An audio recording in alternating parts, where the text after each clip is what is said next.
Ju njohim me edicionin informativ të lajmeve. Kjo është Radio 7.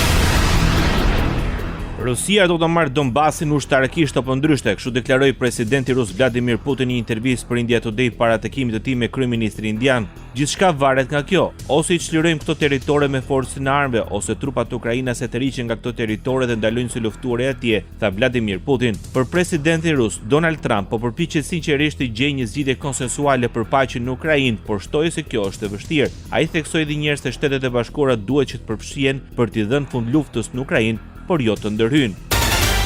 Kompania Meta fillon heqjen e fëmijëve australian në 16 vjeç nga platformat e Instagramit, Facebooku dhe Threads, vetëm një javë përpara se të hyjë në fuqi ndalimi zyrtar për adoleshentët në rrjetet sociale.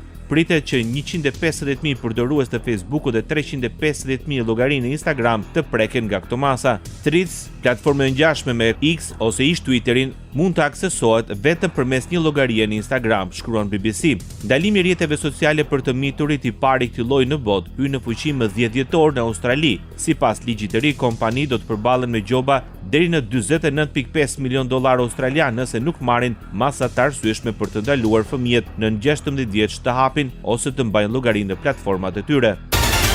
Kryeministri Edi Rama argumenton sërish përmes rrjeteve sociale kërkesën ndaj gjykatës kushtetuese për heqjen e pezullimit nga detyrat të zëvendës kryeministres Belinda Bolluku. Shkak sipas tij është bërë vënia në punë e projektit për një linjë direkte udhëtimi me Kanadan. Kanë përfunduar bisedimet në nivel teknik dhe kthim përgjigje pozitive palës kanadeze i ka hapur rrugë lidhjes së marrëveshjes dypalçe mes Shqipërisë dhe Kanadas për nisjen e fluturimeve ajrore transoqeanike me dy vendeve, por kjo procedurë nuk mund të vijojë me hapat e mëtejshëm të miratimit, pasi autoritetin ekskluziv kushtetuta i jep ministrit dhe kompetencat e tij nuk mund të delegohen tek askush tjetër, apelon Edi Rama. Krahas asaj, sipas Ramës, janë edhe 36 akte të tjera të Ministrisë së Infrastrukturës dhe Energjisë, të cilat mbeten të pezulluara bashkë me ministrin.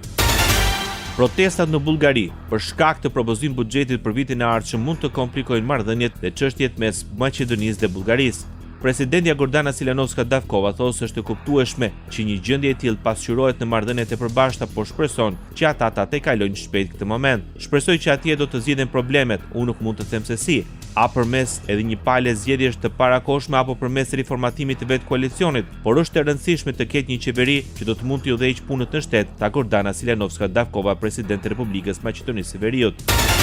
Zëvendës sekretaria e përgjithshme e NATO-s, Radmila Sekerinska, ka folur për rolin e KFOR-it në ruajtjen e stabilitetit dhe sigurisë në Kosovë dhe për rëndësinë e dialogut ndërmjet Kosovës dhe Serbisë, duke theksuar se gjendja e sigurisë në Kosovë vazhdon të jetë prioritet për aleancën, veçanërisht pas tensioneve në komunat veriore. KFOR mbetet i përkushtuar dhe për këtë kemi bashkëpunim me të gjitha institucionet në Kosovë, me policinë e Kosovës dhe me ULEX-in, si dhe bashkëpunim të mirë me forcat e armatosura serbe me qëllim që ta përmbushim mandatin ton. Besojmë se numri më i madh i trupave është i nevojshëm, deklaroi Sekerinska. Ndoqët lajmet shkurt në Radio 7, zëri pozitiv i qytetit.